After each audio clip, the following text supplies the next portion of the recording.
Mr. Tarou, in this lesson we are going to take a look at one more example of calculating work.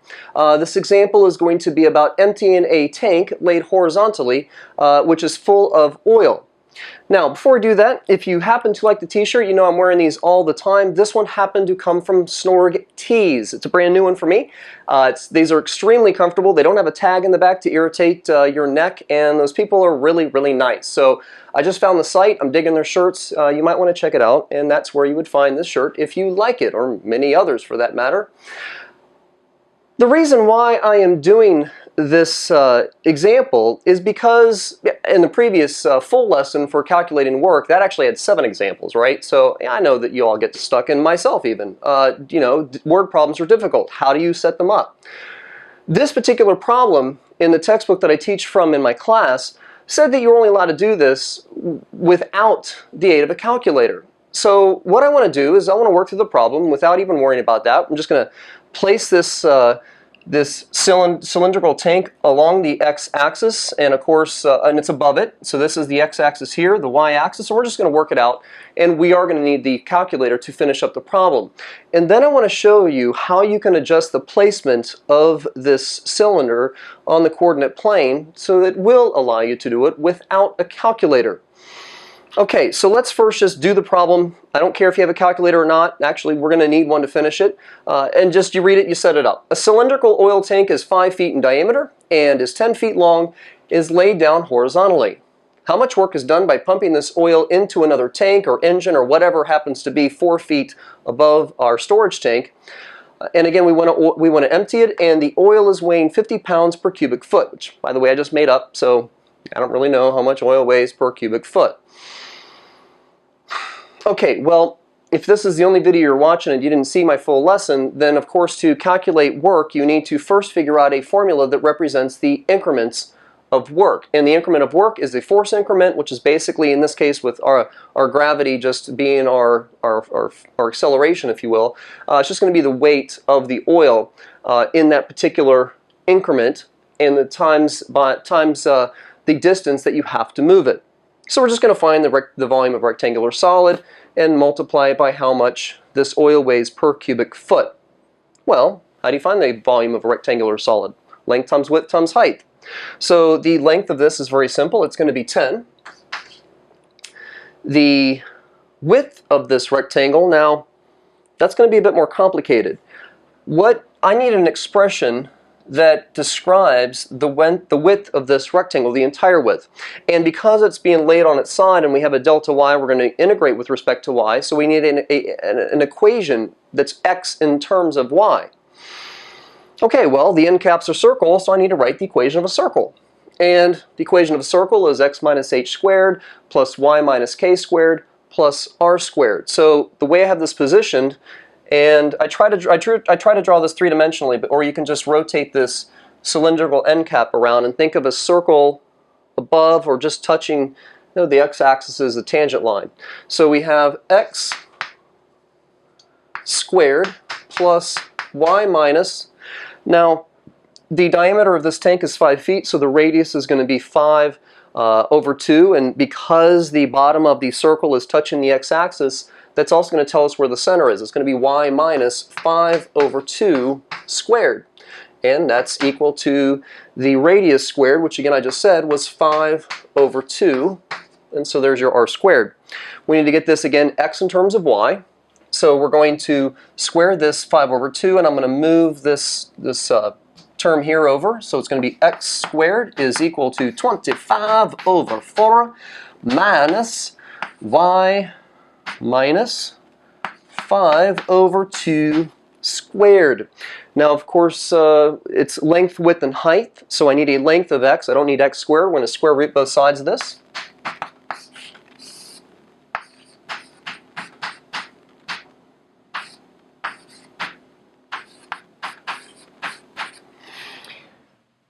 That is only the positive square root. And I don't want to, you know, when you introduce your own square root, you have to count both the positive and negative answer usually. And I don't want to set up a positive and negative square root. I just want some, you know, equation that describes this entire length. Well, of course, if you place this circle such that the x-coordinate of the center is 0, it's symmetric on both sides. So I can just take that length and multiply it by 2.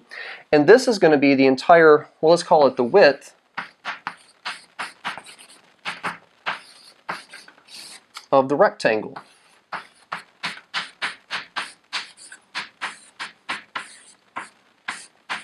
Now, let me just get out of the way and clean up the board a little bit and finish the problem. No.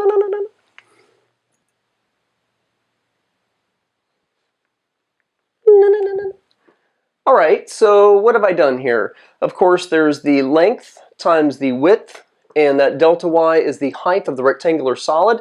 Now let's introduce the weight of that oil per cubic foot, and all these measurements are in feet, just double checking that. And now I included the distance. Well, if this particular increment of force is 1 foot above the x-axis, then it has to move 8 feet because, oh, and that 8 is from the 4 plus the 5-foot diameter. And so the distance that each of these increments has to move is 9 minus y. All right, now we're going to set up the definite integral for calculating the work. The work is going to be equal to, well, we're going to move all the constants out front, and of course 5 times 10 is a 500, and now it's 1,000, times the definite integral. Now the lower and upper bound, well, the oil is moving, you know, from 0 to 9, but the tank is only now has a lower limit of 0 and an upper limit of 5. It's the tank that we're emptying, and then of course that oil moves a little bit above the tank, but it's between 0 and 5 that we're calculating the work. The lower limit of 0 and the upper limit of 5, at least the way the tank is oriented in this picture. Let's go ahead and move that 9 minus y out front,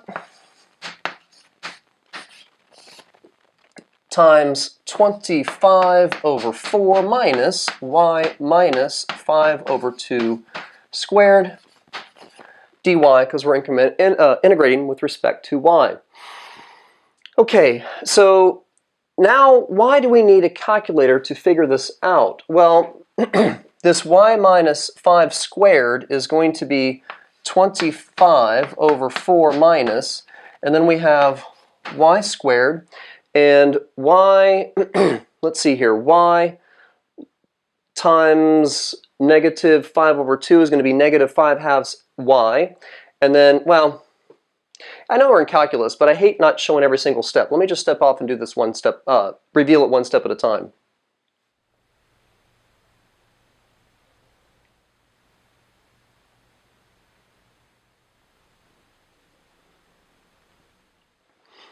Okay, so all that algebra inside simplified to be 5y minus y squared. I want to show you all the steps, but I don't think I really need to show you or talk about how to expand a binomial and can add like terms. So when you look at this and you're like, all right, I'm not going to use a calculator. Well then, this is going to be u is equal to 5y minus y squared, and then du is going to be equal to 5 minus 2y. That is not the same as 5 minus 2y, and we're not going to be able to get those to match. So my students, going through the sequence of our book and using the techniques that we know so far, that is not going to work. We are going to need a calculator to do the numerical integration for this problem and give us a final answer. And that is going to come out to be, well, right off the top of my head, that is going to come out to be, let's see here, 40,625 pi over 2, which is approximately equal to 63,813.6 foot-pounds. Ta-da! Well, great. I did the problem. And by the way, of course, that is the right answer, but I was supposed to be able to do this without the aid of a calculator. How are we going to do that? Bam! That's how we're going to do it. We're just going to have the x-axis go through the center of the circle. That's going to simplify the equation of the circle, which describes the shape of that circular end cap, which this time I pulled off to the side and made its own picture. So the cylindrical tape's going like straight through the chalkboard, and that is just the end. Okay, so our increment of work, well, that's going to be the 50 pounds per cubic foot. Again, length times width, so that is going to be 50 times 10 the length. The width, now again, the width, okay, so we have x squared plus y squared is equal to 5 over 2 squared. That is the equation of the circle when the center is on the origin and we have a radius of 5 over 2. So that is going to become x squared is equal to 25 over 4 minus dy squared. And that is going to become x is equal to the square root of 25 over 4 minus y squared. That is still only going to be this right side of our increment of work right there. So this is x. We need to multiply that by 2 and get x is equal to 2 times the square root of 25 over 4 minus y squared. So now we have the weight of the oil, the length, the width,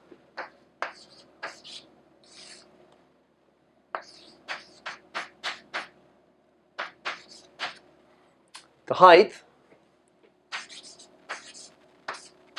Combine that increment of force with the distance that it needs to travel. Okay, the distance. Well, if this is the x-axis, it's not going to be 9 minus y anymore. It's going to be 4 plus 5 over 2, the radius of that circle. So that is going to be, of course, let's put that over 1, multiply this by 2. 8 times 5 is 13 over 2. So it's going to be 13 over 2 minus y. And now our definite integral describing the work is going to be W is equal to, well, let's go ahead and pull this constant out front again. That's going to be 502 is 1,000. It's not 0 to 5 anymore. It's going to be negative 5 over 2, or negative 5 over 2 to positive 5 over 2.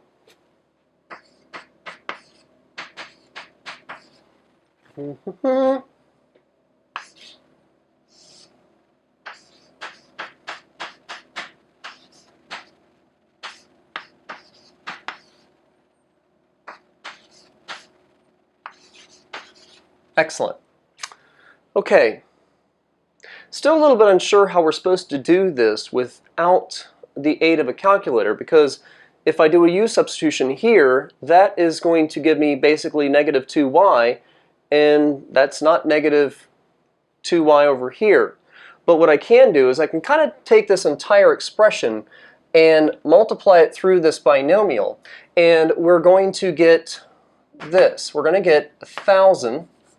Actually, just to speed the video up, let me pause it.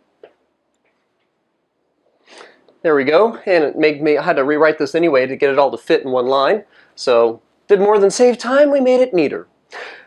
So, this entire expression, if you will, kind of getting multiplied to the 13 over 2, that's right here, and then this getting distributed to the negative y, so we have negative 1,000 times the definite integral from negative 5 over 2 to 5 over 2, and the y now is in front of the radical. Okay, well, what you have going on over here is, remember having a test for even and odd functions where even functions were symmetric to the y-axis and odd functions were symmetric to the origin? And if you're symmetric to the origin, like say the sine function or y equals x cubed, when you integrate with lower and upper limits which are opposites, then you're going to have an equal amount of area, if you will, or sums under the x-axis, which are negative sums, and an equal amount of positive sums. And when you add those, you're going to get 0. Well, these lower and upper limits are opposites, and we can see that if we were to test this to be an odd function, and then you do that by plugging in the opposite of y, well, that opposite of y squared would come out to be positive again, if it was negative y. And so that would simplify to be the same expression, as long as, of course, you're within the domain of this radical. But so you would work all this out, and if you plug in negative y, you square it, it becomes positive y again. You subtract that from 25 over 4, you take the square root, and then boom, here's a y out front. Well, sometimes that y is going to be positive, and sometimes that y is going to be the opposite value, and if it was positive, now it's negative. The point is, this is an odd function, and these lower and upper limits are opposite values. So this definite integral is going to come out to be equal to 0. So now I only need to focus on this particular definite integral. And let's go ahead and pull this 13 over 2 out front. So 13 times 1,000 is 13,000, and 13 divided by 2 is 6.5. So this is going to be 6,500 times the definite integral from 5 over 2 to negative 5 over 2 times the square of the square root of 25 over 4 minus y squared dy. Well, that still certainly looks like something that I should need a calculator to help me finish. But the 25 over 4 minus y squared came from the equation of the circle. It's just the equation of the circle, x in terms of y. And let's see, I want to pick a different color here. Hopefully the green shows up. This positive square root is taking care of the positive side of the circle. And the circle goes from negative 5 over 2 to positive 5 over 2. And because we're talking about only the positive values, it's the right side of the circle. So this is just the area of half of a circle. So to finish this up without the aid of a calculator, we're going to get 6,500 times pi r squared, and that r is again 5 over 2. Okay, that just looks sloppy. Let's try that again. 5 over 2 squared. And then I'm taking the 6,500, well, pi r squared, that's the area of an entire circle, but yet this is only working with the right side of the circle. So I need to take this answer and divide it by 2. So we get 6,500 pi over 2, let's just write it out like that, times 25 over 4. And that comes out to be, hopefully, the same answer we had in the first place. That is going to come out to be 40,625 pi over 2 foot-pounds. The same answer that we got before. And I cheated a little bit. I just didn't want to try and do that in my head.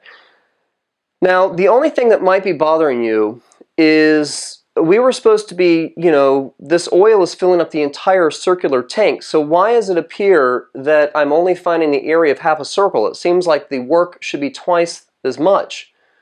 Well, what is right here? That multiplication of 2 took care of the length of the other side of that increment of force. So indeed, this square root was always about just the right side. It is symmetric, so we did double it by 2, and that 2 got absorbed into the 10 times 50 times 2, which was 1,000.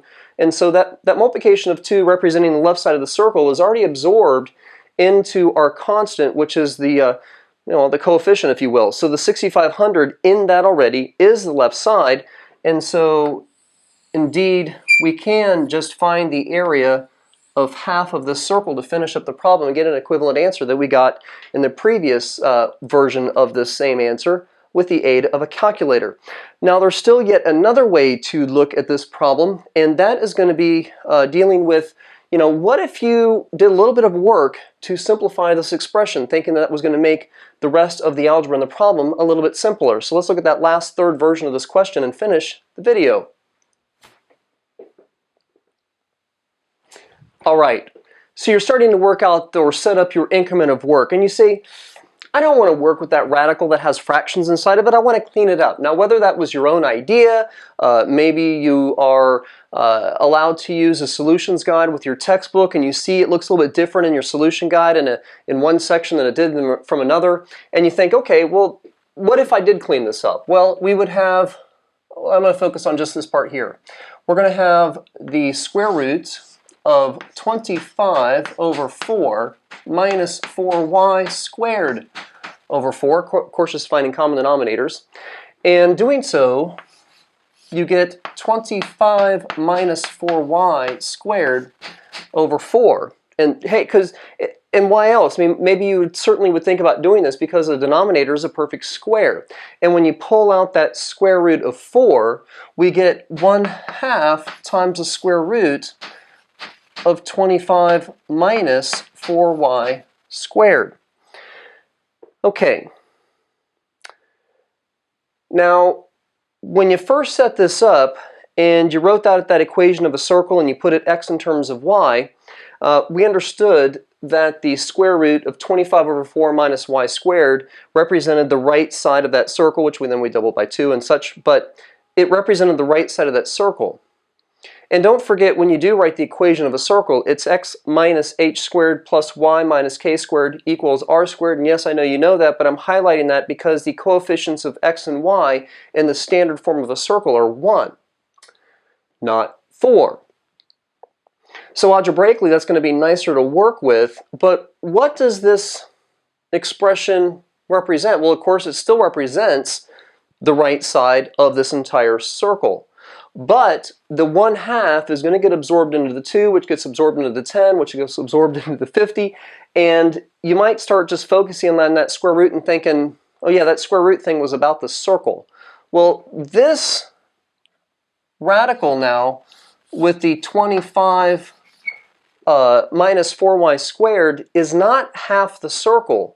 This whole expression is half the circle. And when that 1/2 gets absorbed into these constants out front, the radical that's left is not going to represent a semicircle. It's only going to represent a quarter of a circle. And that's, of course, because our denominator was 4, and it came out as a square root of 1/2. I mean, right there. This is together half a circle. You let the 1/2 get absorbed, now it's just going to be 1/4 of a circle. So it's going to, it takes more thought at the end of the problem if you're going to do this without the aid of a calculator to think, what do I need to do to finish it up, as opposed to just leaving it in this rougher state. I'm going to go ahead and step off and reveal this solution with this simplified form just to let you see it, and finish up our lesson and call it a day. Bam!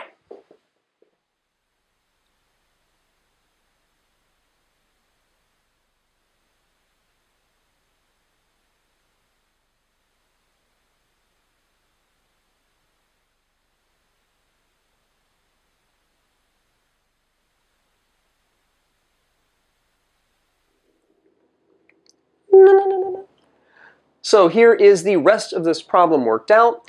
Again, I'm highlighting here that with that pulling out that denominator of 4, the square root of 4, we got a coefficient of 1/2. Thus, this is the really half of a semicircle. And how do you finish that to get the exact value answer without the aid of a calculator? Can be a little bit tricky. You have these type of problems again, or at least they are in the textbook I'm teaching from. You may have it in yours.